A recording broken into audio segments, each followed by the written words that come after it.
Namaste, hallo Freunde. Wir sind inzwischen am Indischen Ozean angekommen, hier an der Küste zwischen Mumbai und Goa. An diesem Ort sind wir jetzt auch schon eine ganze Woche. Wir brauchten aber auch echt mal Zeit, um uns von diesen ganzen Gefahren und diesen ganzen nervigen Situationen, die wir hatten, zu erholen. Inzwischen haben wir auch wieder ein bisschen die Motivation erlangt, mal die Kamera in die Hand zu nehmen und euch zu zeigen, was wir hier eigentlich erleben. Dieser Ort ist ziemlich gut, weil es ist sehr ruhig. Hier kommen schon so einige Leute vorbei, aber nicht so viele. Und nur ungefähr einmal am Tag werden wir irgendwie angesprochen und reden mit Leuten. Hier ist kein Verkehr, kein Gehupe, keine laute Musik in der Ferne, keine laute Tempelmusik und auch noch keine Polizei. Also hier ist es bisher sehr entspannend. Wir sind übrigens hier nicht mit dem Space Shuttle unterwegs, das ist immer noch unser Van. Aber weil es richtig heiß ist, also es ist echt eher hier wie Sommerurlaub, mussten wir hier mal ein bisschen Maßnahmen ergreifen, damit es drinnen nicht so heiß wird. Also tagsüber sind es echt so über 30 Grad und gerade vorne, wenn das hier so in die Windschutzscheibe reinknallt, dann wird es natürlich drinnen richtig warm. Ich habe nämlich noch eine Rettungsfolie gefunden und dann hier maßgeschneidert für unsere Scheibe, das hier so angefertigt mit noch so Ösen, die wir hatten, einer Schnur, und bisher funktioniert das ziemlich gut. Der einzige Nachteil ist, dass wir innen drin jetzt noch schlechteren Handyempfang haben und hier sowieso kaum Empfang. Naja. Das Lustige mit unserer Folie ist auch noch, dass wir von drinnen auch so ein bisschen noch rausgucken können. Also wenn da jemand langläuft, dann sehen wir die. Aber von draußen kann man überhaupt nicht reingucken. Jetzt wieder mehr Zeit an einem Ort zu verbringen, heißt natürlich, wir können den auch ein bisschen genauer angucken, also zwischendurch mal spazieren gehen. Und wir haben schon auf der Fahrt hierhin gesehen, dass überall Mango- und Kokosnussplantagen waren und die wollen wir uns jetzt noch mal genauer angucken. Wir haben nämlich auch ganz kurz ein paar Affen gesehen. Mal gucken, ob wir die wiederfinden.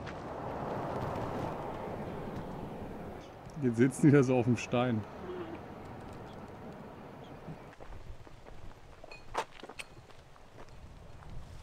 Hier ist jetzt so eine Plantage, die Mangos sind aber leider noch nicht reif. Wir haben die große Hoffnung, dass wir auf dem Weg zurück dann noch mal irgendwo in so einer Mangoregion vorbeikommen oder dass sie jetzt langsam reif werden. Bis jetzt sind sie leider nur grün und noch sehr klein.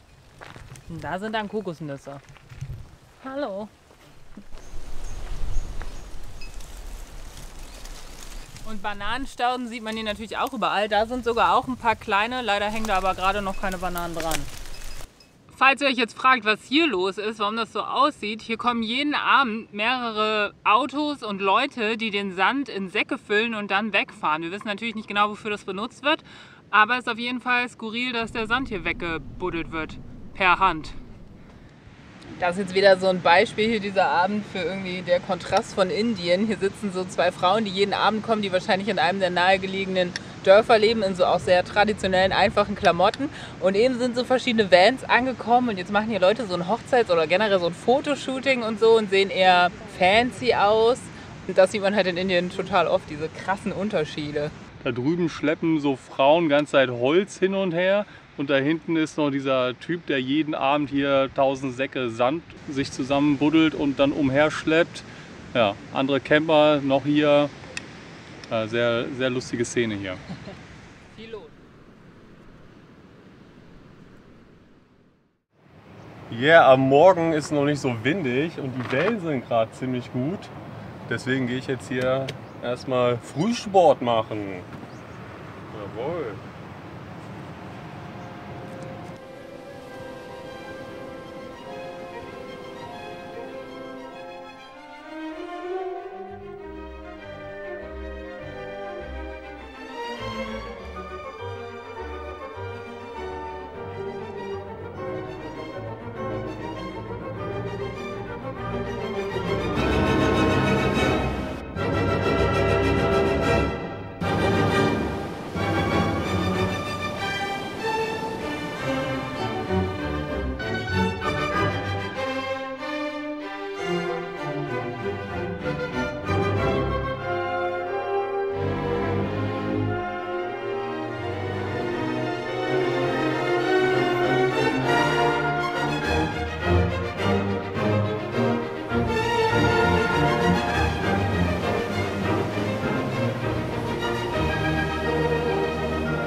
Okay, ich gebe zu, sieht jetzt nicht sehr professionell aus, aber Hauptsache man hat Spaß, ne?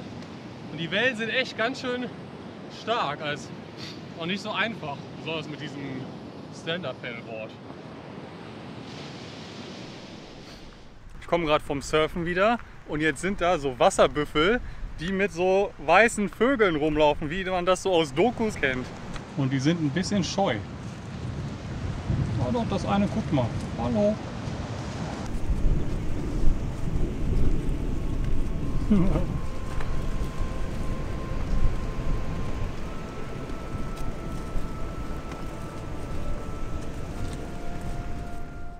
Ja, das ist ja hier wie bei BBC-Dokumentation. Und wie jeden Tag wird natürlich wieder tonnenweise Strand in Säcke per Hand gefüllt und dann durch die Gegend geschleppt und mit dem Auto abtransportiert.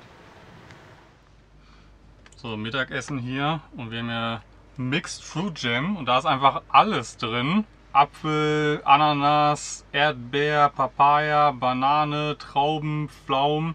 Aber auch so komische Sachen wie Verdickungsmittel und künstliche Geschmacksverstärker, synthetisches Farbstoff und irgendwelche Konservierungsstoffe. Und es ist auch so ein bisschen wie Wackelpudding eher. Tja, so ist das außerhalb der EU, wo es nicht so viele Regelungen gibt, ne? Lieber in der EU für solche strengen Regulierungen beim Essen mitkämpfen. Sonst haben wir alle nur noch sowas am Ende. Schmeckt einfach ziemlich süß, wie so ein Bonbon. Sehr süß und künstlich. Gut, dass wir 2 gekauft haben, weil es war 2 für 1 Angebot.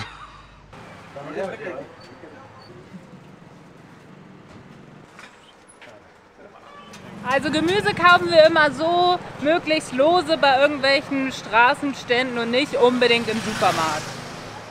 Ich habe gerade nochmal hier unser Gemüsefach aufgeräumt und was uns auch aufgefallen ist, dass bei diesen Marktständen überall das Gemüse sah komplett gleich aus, auch wenn man irgendwie 1000 Kilometer weiter gefahren ist. Es waren genau die gleichen Tomaten, genau die gleiche Blumenkohl, genau die gleichen Auberginen und Gurken. Das ist wahrscheinlich alles hier von Monsanto oder wem auch immer, irgendwie so ein riesen Pharmaunternehmen. Nee, nicht Pharma. Saatgut. Saatgut. Bestimmt auch völlig genverändert. Und man bekommt einfach überall nur eine sehr kleine Auswahl und alles komplett gleich und vom Geschmack her auch nicht so der Knüller. Hier war es jetzt mal ein bisschen anders, aber also das als Aubergine. Ich weiß nicht, ob die nicht wissen, dass das vielleicht noch größer wird oder ob die einfach nur so klein sind. Naja, und die Paprika ist auch so winzig. Da mussten wir gleich hier mal so ganz viel kaufen. Na, und die Tomaten sahen jetzt doch auch mal anders aus.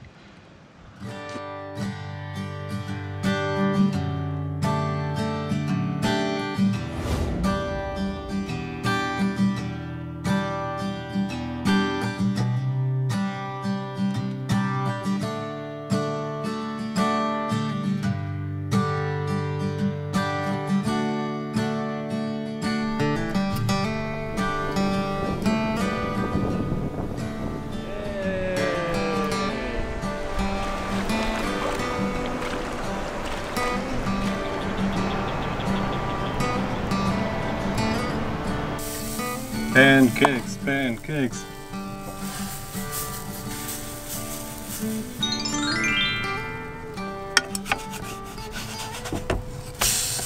Pancakes, Pancakes. Mit unserer tollen, parfümierten Marmelade. Tja, so ist das Leben hier, ne? Was wir eigentlich auch noch mal erzählen wollten, ist über Kulturschock und Indien, weil es ist eigentlich ganz interessant. Weil ich war ja vor 10 Jahren schon mal hier und bin hier hingeflogen und dann ist natürlich alles komplett anders von einem Tag auf den anderen, ne? Weil hier ist, überall liegt Müll rum, es ist sehr voll und laut. Über dem Landweg ist das jetzt anders, weil in Italien, da lag schon überall Müll rum im Süden. In der Türkei fällt man das erstmal so ein bisschen auf, weil man anders aussieht und die Leute sprechen einen an und laden einen ein. Ja, es gibt das erste Mal Chai und in der Türkei ist der Chai halt einfach noch Tee und wenn man möchte Zucker. Ja. Und dann reist man so weiter und alles wird vielleicht ein bisschen aus unserer Perspektive extremer. Und jetzt ist der Chai halt so, dass er mega süß ist und mit Milch so, aber es ist so ein langsamer Übergang. Ja, so wie in Georgien und Armenien, da laufen dann halt auch schon Kühe auf der Straße. Deswegen ist das für uns jetzt hier auch nichts Krasses mehr oder nichts Überraschendes. Im Iran ist dann so die Welt dann schon mal schon ziemlich anders, auch landschaftlich, aber immer noch so ein bisschen, keine Ahnung, jetzt nicht so krass anders oder anstrengend für uns. Also es wird immer so ein bisschen mehr und mehr und mehr. Also Pakistan ist dann noch mehr Gewusel und noch voller und bunter. Und hier ist jetzt halt völliges Chaos mit dem Verkehr. Ne? Überall laufen natürlich auch wieder die Kühe rum und überall liegt Müll rum und so weiter. Aber ne, so wie das alles ist jetzt nichts Neues mehr für uns, weil wir das alles jetzt schon im Verlauf von diesem ganzen Jahr, in dem wir nach Osten gereist sind, hatten und immer mehr wurde. Der Schock ist halt nicht so groß, weil es so ein relativ sanfter Übergang ist und nicht so von einem Tag auf den anderen, weil man in ein Flugzeug steigt und plötzlich so boom in einer anderen Welt ist, sondern es ist so, es hat ja auch nicht so viel mit den Grenzen zu tun, weil wenn man durch Balutschistan reist, das gibt es ja in Afghanistan, im Iran und in Pakistan, dann ist da die Kultur ja auch ähnlich und deswegen kann man das auch gar nicht, Kulturen gar nicht so durch hartgezogene, künstlich erzeugte Grenzen. Ja, als wir da an der Grenze vom Iran zu Pakistan waren, da war es schon so ein bisschen wie wir uns Pakistan halt vorgestellt haben. Also so ein leichter Verlauf, aber trotzdem irgendwie ist es ja immer noch, dass wir immer noch so, Indien ist ganz schön krass, also weil es ist doch noch mal irgendwie ein großer Schritt weiter.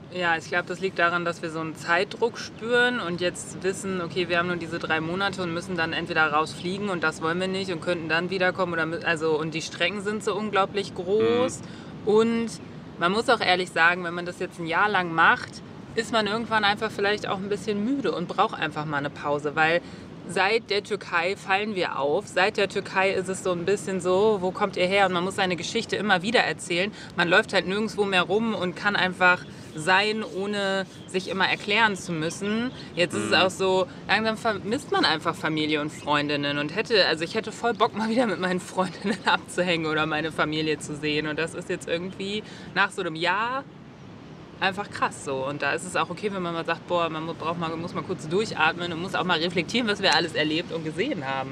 Ja, deshalb, wenn man jetzt hier in Indien so einen Platz findet wie hier, wo man relativ viel Ruhe hat, außer abends kommen natürlich auch hier viele Leute vorbei und wir reden auch eigentlich jeden Tag mindestens einmal mit jemandem, der uns anspricht. Aber hier hat man viel Ruhe, deswegen, wenn man das findet, dann bleibt man da auch erstmal. Ich meine, selbst so am Rand von der Autobahn, wo wir dann Orte gefunden haben, die überhaupt nicht schön waren, aber wo uns niemand gestört hat, dann waren wir da auch mal 2 Tage. Also ja, einfach nur, damit man mal so durchatmen kann. Ja. Und eigentlich wollen wir auch nachhaltig reisen, also sowohl für den Planeten, also nicht so viel fahren, aber auch für uns. Und nachhaltig reisen geht halt für den Geist selbst nur, wenn man es irgendwie mal ein bisschen langsamer macht oder halt mal so Orte sucht, wo man einfach mal so, einfach mal nichts Neues sehen, sondern einen Ort vielleicht ein bisschen erkunden und aber auch einfach mal durchatmen und am Laptop arbeiten oder eine Serie gucken oder einfach mal ein Buch lesen, ohne jetzt immer neue Eindrücke zu haben. Und deswegen tut es ganz gut und ist ja auch eigentlich die bevorzugte Art des Reisens für uns, aber wird halt durch Visas und Dinge, die man dann doch entdecken möchte, irgendwie schwieriger. Wer hat die Kokosnuss? Wer hat die Kokosnuss? Wer hat die Kokosnuss geklaut? Und es gibt ja hier 2 verschiedene Kokosnüsse. Die an den Bäumen da hinten, die so größer und grün sind. Wobei ich weiß gar nicht genau, die sind nämlich auch nochmal in so einer anderen Hülle. Aber es gibt einmal die zum Trinken, die hatten wir ja auch schon ein paar Mal. Und halt die hier, die man dann auch noch essen kann.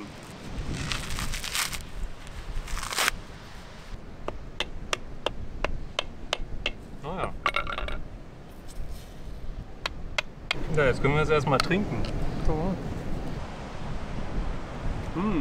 Echt wie im Sommerurlaub hier, auch wenn noch Winter ist. Bei der Rest der Kokosnuss. Boah nee, Mariano. Das letzte Mal, als Mariano eine Säge in der Hand hatte, hat er sich in seinen Finger so tief reingeschnitten, dass wir überlegt haben, ob wir ins Krankenhaus müssen. Das haben wir nicht gefilmt, weil wir hatten da nicht so gute Laune. Deswegen mal gucken. Also schön aufpassen jetzt.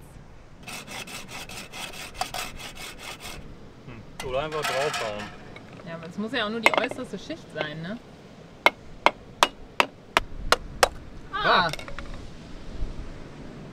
Ui. Ja, sag ich doch. Die Schicht muss noch ab.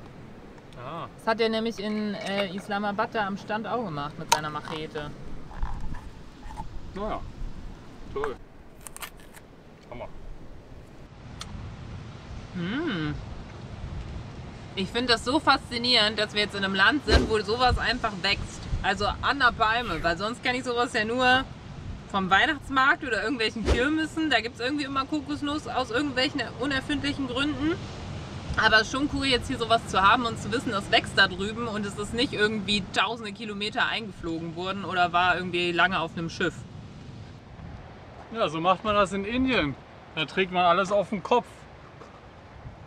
Auch 20 Kilo schwere Sandsäcke, die die Menschen da hinten wieder jetzt rumschleppen. So, der Grill ist gebaut. Feuerholz haben wir auch. Sogar mit Meerblick hier. Allerdings wird der Sonnenuntergang heute, glaube ich, nicht so schön. Gestern war der richtig gut, weil die Luft ist ja hier mal sehr diesig und so. Deswegen geht die Sonne immer schon da irgendwo da oben hinter den Wolken oder hinter der diesigen Luft unter. Gestern war so Rekord, da konnte man fast bis zum Horizont sehen.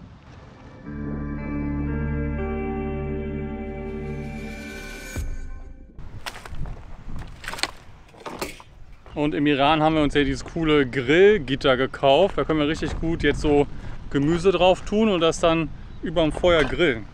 Und eingelegtes Gemüse habe ich jetzt auch schon vorbereitet. Und dann kommt das hier in dieses Grillrost. Und auf dem Feuer schmeckt das echt immer richtig gut. Also viel besser, als wenn man jetzt das Gemüse einfach nur braten würde oder so.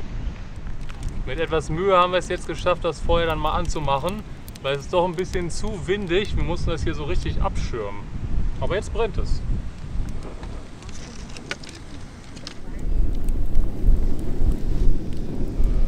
Jetzt inzwischen ist die Sonne weg, richtig schön hier an diesem Platz. Die ist immer genau da, direkt vor uns. Über dem Meer geht die dann unter. Und auf der anderen Seite, über diesen Palmen, geht dann der Mond immer dort auf. So, dann geht es jetzt weiter. Jetzt nach fast 2 Wochen. Ja, eine Unterbrechung, wo wir einkaufen waren und Wasser auffüllen. Geht es jetzt weiter und wir verlassen jetzt diesen Stellplatz. Aber wir fahren jetzt nach Goa zu einem anderen Strand und treffen da auch alte Freundinnen wieder. Ja, ganz viele. Ja, ihr könnt ja mal schätzen, wer das so sein könnte. Und da sind wir sehr gespannt. Und los geht's. Oh, wo ist der Schlüssel?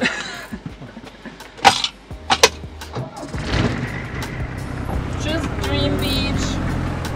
Bevor wir nach Goa fahren, haben wir noch eine besondere Episode für euch. Wir zeigen euch, wie wir es überhaupt von Deutschland bis nach Indien geschafft haben. Die Reise unseres Lebens, die über 1 Jahr gedauert hat und wo wir viel erlebt und gesehen haben. Also, danke fürs Zuschauen, Happy Journey, wie man in Indien sagt, und bis nächste Woche.